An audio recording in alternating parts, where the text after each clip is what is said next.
Cyprian of Carthage on the Vanity of Idols, showing that the idols are not gods, and that God is one, and that through Christ salvation is given to believers. That those are no gods whom the common people worship is known from this. They were formerly kings, who on account of their royal memory subsequently began to be adored by their people even in death. Thence temples were founded to them. Thence images were sculptured to retain the countenances of the deceased by the likeness, and men sacrificed victims and celebrated festal days by way of giving them honor. Thence to posterity those rites became sacred, which at first had been adopted as a consolation. And now let us see whether this truth is confirmed in individual instances. Melicertes and Leucothea are precipitated into the sea, and subsequently become sea divinities. Castor and Pollux die by turns, that they may live. Aesculapius is struck by lightning, that he may rise into a god. Hercules, that he may put off the man, is burnt up in the fires of Oeta. Apollo fed the flocks of Admetus. Neptune founded walls for Laomedon, and received, unfortunate builder, no wages for his work. The cave of Jupiter is to be seen in Crete, and his sepulchre is shown, and it is manifest that Saturn was driven away by him, and that from him Latium received its name, as being his lurking place. He was the first that taught to print letters. He was the first that taught to stamp money in Italy, and thence the treasury is called the treasury of Saturn. And he also was the cultivator of the rustic life, whence he is painted as an old man carrying a sickle. Janus had received him to hospitality when he was driven away, from whose name the Janiculum is so called, and the month of January is appointed. He himself is portrayed with two faces, because, placed in the middle, he seems to look equally towards the commencing and the closing year. The Moors, indeed, manifestly worship kings, and do not conceal their name by any disguise. From this, the religion of the gods is variously changed among individual nations and provinces, inasmuch as no one god is worshipped by all, but by each one the worship of its own ancestors is kept peculiar. Proving that this is so, Alexander the Great writes in the remarkable volume addressed to his mother, that through fear of his power the doctrine of the gods being men, which was kept secret, had been disclosed to him by a priest, that it was the memory of ancestors and kings that was really kept up, and that from this the rites of worship and sacrifice have grown up. But if gods were born at any time, why are they not born in these days also? Unless, indeed, Jupiter possibly has grown too old, or the faculty of bearing has failed Juno. But why do you think that the gods can avail on behalf of the Romans, when you see that they can do nothing for their own worshippers in opposition to the Roman arms? For we know that the gods of the Romans are indigenous. Romulus was made a god by the perjury of Proculus, and Picus, and Tiberinus, and Pilumnus, and Consus, whom, as a god of treachery, Romulus would have to be worshipped, just as if he had been a god of counsels when his perfidy resulted in the rape of the Sabines. Thascius also both invented and worshipped the goddess Cloacina, Hostilius, fear and paleness. By and by, I know not by whom, fever was dedicated, and Acca and Flora the harlots. These are the Roman gods. But Mars is a Thracian, and Jupiter a Cretan, and Juno either Argive or Samian or Carthaginian, and Diana of Tarsus, and the mother of the gods Ida. And there are Egyptian monsters, not deities, who assuredly, if they had had any power, would have preserved their own and their people's kingdoms. Certainly there are also among the Romans the conquered Penates, whom the fugitive Aeneas introduced thither. There is also Venus the Bald, far more dishonored by the fact of her baldness in Rome than by her having been wounded in Homer. Kingdoms do not rise to supremacy through merit, but are varied by chance. Empire was formerly held by both Assyrians and Medes and Persians, and we know too that both Greeks and Egyptians have had dominion. Thus, in the varying vicissitudes of power, the period of empire has also come to the Romans as to the others. But if you recur to its origin, you must needs blush. A people is collected together from profligates and criminals, and by founding an asylum, impunity for crimes makes the number great, and that their king himself may have a superiority in crime, Romulus becomes a fratricide, and in order to promote marriage, he makes a beginning of that affair of concord by discords. They steal, they do violence, they deceive in order to increase the population of the state. Their marriage consists of the broken covenants of hospitality and cruel wars with their fathers-in-law. The consulship, moreover, is the highest degree in Roman honors. Yet we see that the consulship began even as did the kingdom. Brutus puts his sons to death, that the commendation of his dignity may increase by the approval of his wickedness. The Roman kingdom, therefore, did not grow from the sanctities of religion, nor from the auspices and auguries, but it keeps its appointed time within a definite limit. Moreover, Regulus observed the auspices, yet was taken prisoner.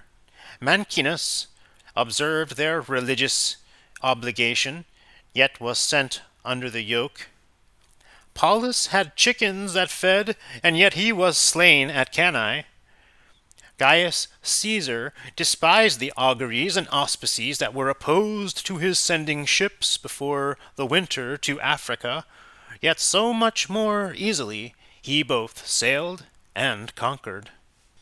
Of all these, however, the principle is the same, which misleads and deceives with the tricks which darken the truth, leads away a credulous and foolish rabble.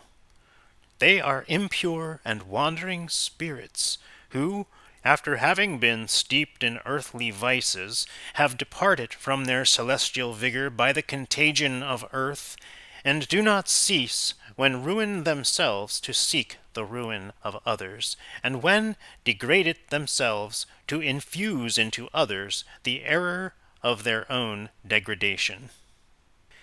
These demons the poets also acknowledge, and Socrates declared that he was instructed and ruled at the will of a demon, and thence the Magi have a power either for mischief and for mockery, of whom, however, the chief Hosthenes both says that the form of the true God cannot be seen, and declares that true angels stand round about his throne, wherein Plato also on the same principle concurs, and maintaining one God, calls the rest angels or demons. Moreover, Hermes Trismegistus speaks of one God, and confesses that he is incomprehensible and beyond our estimation. These spirits, therefore, are lurking under the statues and consecrated images. These inspire the breasts of their prophets with their afflatus, animate the fibers of the entrails, direct the flights of birds, rule the lots, give efficiency to oracles, are always mixing up falsehood with truth. For they are both deceived and they deceive. They disturb their life, they disquiet their slumbers, their spirits creeping also into their bodies secretly terrify their minds, distort their limbs, break their health, excite diseases to force them to worship of themselves, so that when glutted with the steam of the altars and the piles of cattle, they may unloose what they had bound, and so appear to have effected a cure. The only remedy from them is when their own mischief ceases, nor have they any other desire than to call men away from God, and to turn them from the understanding of the true religion, to superstition with respect to themselves. And since they themselves are under punishment, they wish to seek for themselves companions in punishment, whom they may by their misguidance make sharers in their crime. These, however, when adjured by us through the true God, at once yield and confess, and are constrained to go out from the bodies possessed. You may see them at our voice, and by the operation of the hidden majesty, smitten with stripes, burnt with fire, stretched out with the increase of a growing punishment, howling, groaning, entreating, confessing whence they came, and when depart, even in the hearing of those very persons who worship them, and either springing forth at once, or vanishing gradually, even as the faith of the sufferer comes in aid, or the grace of the healer effects. Hence they urge the common people to detest our name, so that men begin to hate us before they know us, lest they should either imitate us if known, or not be able to condemn us. Therefore, the one Lord of all is God, for that sublimity cannot possibly have any compeer, since it alone possesses all power. Moreover, let us borrow an illustration for the divine government from the earth. Whenever did an alliance in royalty either begin with good faith or end without bloodshed?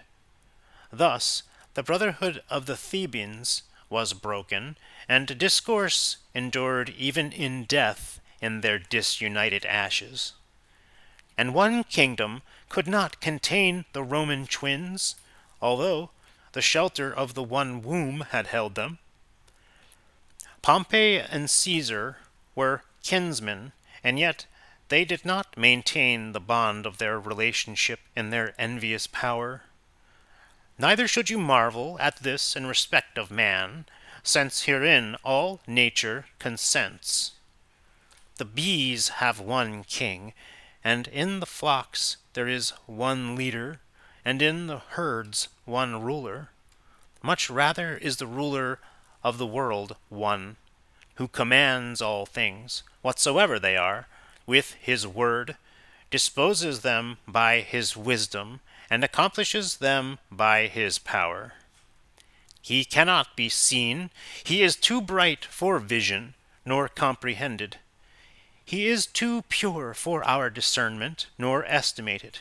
He is too great for our perception, and therefore we are only worthily estimating him when we say that he is inconceivable. But what temple can God have, whose temple is the whole world? And while man dwells far and wide, shall I shut up the power of such great majesty within one small building? He must be dedicated in our mind. In our breast he must be consecrated. Neither must you ask the name of God. God is his name. Among those there is need of names where a multitude is to be distinguished by the appropriate characteristics of appellations. To God, who alone is, belongs the whole name of God. Therefore he is one, and he in his entirety is everywhere diffused. For even the common people in many things naturally confess God, when their mind and soul are admonished of their author and origin. We frequently hear it said, O God, and God knows, and I commend to God, and God give you, and as God will, and if God should grant.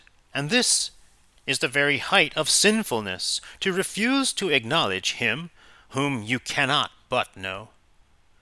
But that Christ is, and in what way salvation came to us through him, after this manner is the plan, after this manner is the means. First of all, favor with God was given to the Jews. Thus they of old were righteous, thus their ancestors were obedient to their religious engagements. Thence with them both the loftiness of their rule flourished, and the greatness of their race advanced. But subsequently, becoming neglectful of discipline, proud and puffed up with confidence in their fathers, they despised the divine precepts, and lost the favor conferred upon them. But how profane became their life! What offense to their violated religion was contracted, even they themselves bear witness, since although they are silent with their voice, they confess it by their end. Scattered and straggling, they wander about, outcasts from their own soil and climate. They are thrown upon the hospitality of strangers. Moreover, God has previously foretold that it would happen, that as the ages passed on, and the end of the world was near at hand, God would gather to himself from every nation and people and place worshippers much better in obedience and stronger in faith, who would draw from the divine gift that mercy which the Jews had received and lost by despising their religious ordinances. Therefore of this mercy and grace, the Word and Son of God is sent as the dispenser and master, who by all the prophets of old was announced as the enlightener and teacher of the human race. He is the power of God. He is the reason. He is his wisdom and glory. He enters into a virgin, being the Holy Spirit. He is endued with flesh. God is mingled with man. This is our God. This is Christ, who, as the mediator of the two, puts on man that he may lead them to the Father. What man is, Christ was willing to be, that man also may be what Christ is. And the Jews knew that Christ was to come, for he was always being announced to them by the warnings of prophets. But his advent being signified to them as twofold, the one which should discharge the office and example of a man, the other which should avow him as God. They did not understand the first advent which preceded as being hidden in his passion, but believe in the one only which will be manifest in power. But that the people of the Jews could not understand this was the desert of their sins. They were so punished by their blindness of wisdom and intelligence that they who were unworthy of life had life before their eyes and saw it not. Therefore, when Christ Jesus, in accordance with what had been previously foretold by the prophets, drove out from men the demons by his word and by the command of his voice, nerved up the paralytics, cleansed the leprous, enlightened the blind, gave power of movement to the lame, raised the dead again, compelled the elements to obey him as servants, the winds to serve him, the seas to obey him, the lower regions to yield to him. The Jews, who had believed him man only from the humility of his flesh and body, regarded him as a sorcerer from the authority of his power. Their masters and leaders, that is, those whom he subdued both by learning and wisdom, inflamed with wrath and stimulated with indignation, finally seized him and delivered him to Pontius Pilate, who was then the procurator of Syria on behalf of the Romans, demanding with violent and obstinate urgency his crucifixion and death. That they would do this, he himself also had foretold, and the testimony of all the prophets had in like manner preceded him, that it behooved him to suffer, not that he might feel death, but that he might conquer death, and that when he should have suffered, he should return again into heaven, to show the power of the divine majesty. Therefore, the course of events fulfilled the promise, for when crucified, the office of the executioner being forestalled, he himself of his own will yielded up his spirit, and on the third day freely rose again from the dead.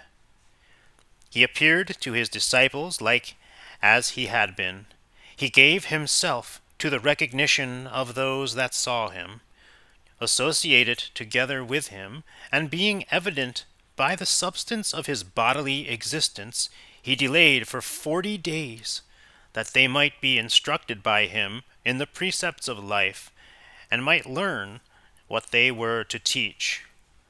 Then, in a cloud spread around him, he was lifted up into heaven, that as a conqueror he might bring to the Father man whom he loved, whom he put on, whom he shielded from death, soon to come from heaven for the punishment of the devil, and to the judgment of the human race, with the force of an avenger and with the power of a judge.